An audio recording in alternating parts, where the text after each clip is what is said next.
E chegou a hora do futebol aqui no Brasil News. Pelo Paulistão, o Palmeiras derrotou o São Bernardo pelo placar mínimo, permanecendo como a única equipe invicta na competição. Já no Campeonato Carioca, o Flamengo não teve dificuldades para bater o Bangu. O Verdão não sabe o que é perder neste Paulistão. Pela 8ª rodada, o Palmeiras de Abel Ferreira derrotou o São Bernardo por 1-0. O único tento do jogo ocorreu na segunda etapa. Aos 41 minutos, o jovem Estevão cruzou na medida para Flaco Lopes cabecear para o fundo das redes, garantindo os 3 pontos para a equipe alviverde. E ficou nisso, São Bernardo 0, Palmeiras 1. Já em Aracaju, no Sergipe, o Mengão Malvadão aprontou mais uma. Em jogo válido pelo Campeonato Carioca, o Flamengo venceu sem maiores dificuldades o Bangu por 3-0. Aos 24 minutos, Pedro avançou pela esquerda, driblou Felipe Soares e bateu na saída do goleiro, abrindo a contagem para a equipe rubro-negra.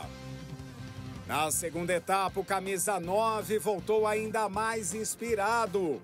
Após pressionar a defesa balguense, o centroavante tabelou com Luiz Araújo e recebeu sozinho para ampliar a vantagem na capital sergipana.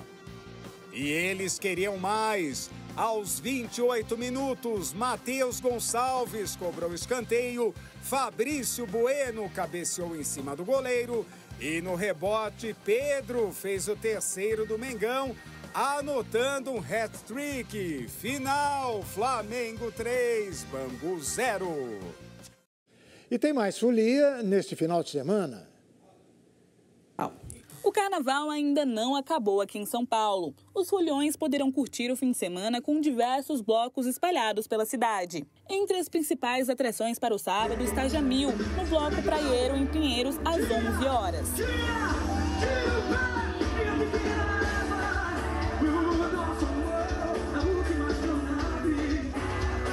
No Obelisco do Ibirapuera, o navio pirata com a banda baiana System chega às 13 horas. E no domingo... O gueto, a rua, fé, eu vou...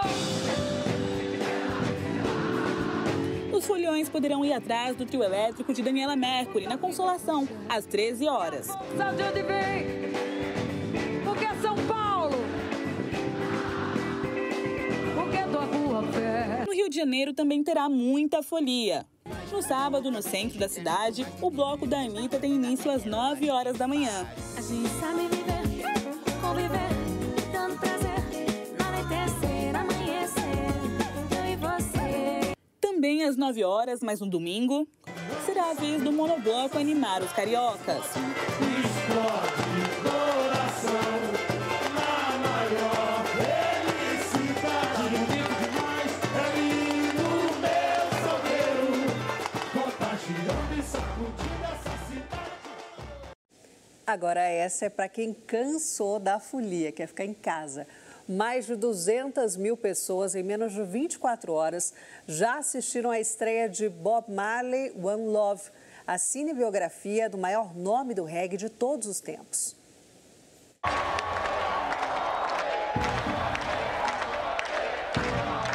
Oh, you want to start? From the beginning. Reggae is a people music. People coming together. Chegou aos cinemas nesta quinta-feira a cinebiografia que conta a história do músico de reggae mais famoso do mundo, Bob Marley, One Love. O filme, dirigido por Reinaldo Marcus Green, mostra a trajetória de Bob Marley no início da carreira e na luta pela paz durante conflitos políticos e guerra civil na Jamaica.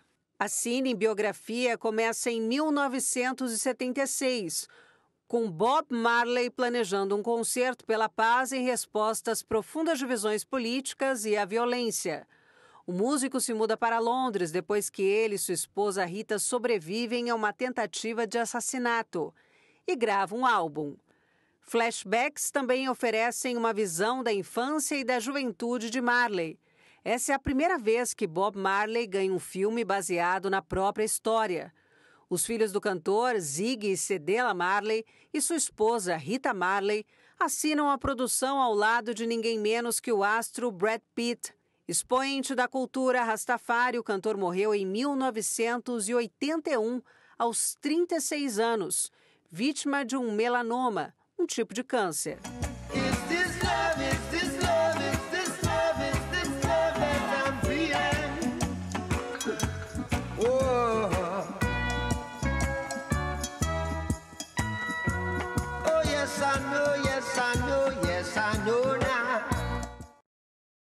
Pois é, dia 16 de fevereiro é celebrado o Dia do Repórter.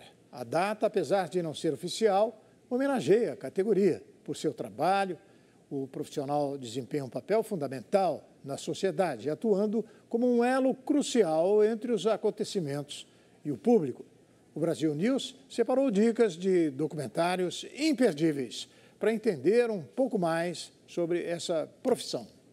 Em primeira página, por dentro da BBC Peça de 2023, após a República Islâmica do Irã proibir o serviço de emissora de exercer o seu trabalho jornalístico no território, o veículo produziu este documentário, que conta os desafios dos profissionais para cobrir à distância os protestos em curso no Irã desde a morte da jovem Mahsa Amini.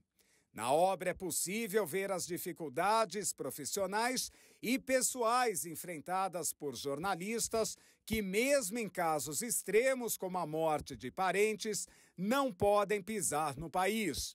O veículo também aborda as críticas feitas por opositores do regime que reclamam do espaço dado pela BBC aos argumentos do governo. Originalmente produzido pela HBO Max, o documentário Em Perigo acompanha a rotina de 4 jornalistas em países democráticos em que a liberdade de imprensa é historicamente garantida.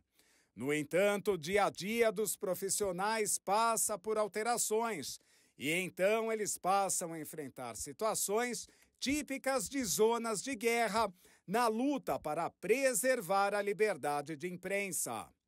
Dirigido por Caio Cavecchini, Cercados é um registro dos bastidores da cobertura da pandemia causada pelo vírus da Covid-19 por meio do olhar da imprensa. No documentário é retratado a luta diária de jornalistas na linha de frente de cobertura das informações na época. Afinal, mesmo durante a crise, a desinformação não poderia prevalecer. O documentário Escola Base conta uma história marcante do universo jornalístico. A denúncia de assédio a crianças de 4 anos em uma escola em 1994, que gerou comoção no país e mudou a vida dos proprietários do estabelecimento, declarados inocentes. Por meio de uma série de entrevistas realizadas pelo jornalista Valmir Salaro, o primeiro a cobrir o caso em rede nacional, a obra mostra os desdobramentos do fato após 28 anos e os traumas que as vítimas antes acusadas tiveram que enfrentar. E não dá para falar em repórter no Brasil sem citar Hermano Henning. O hoje âncora do Brasil News foi um dos profissionais que acompanhou a primeira expedição do Brasil ao continente antártico. Isso em 1983, pela TV Globo. Na Antártida, o Brasil faz do sonho uma realidade. O Jornal Nacional participou da primeira expedição ao continente gelado. Nesse instante, um dos helicópteros do Barão de Tefé leva o primeiro grupo de brasileiros à base científica de Neumayer, situada a 20 quilômetros daqui.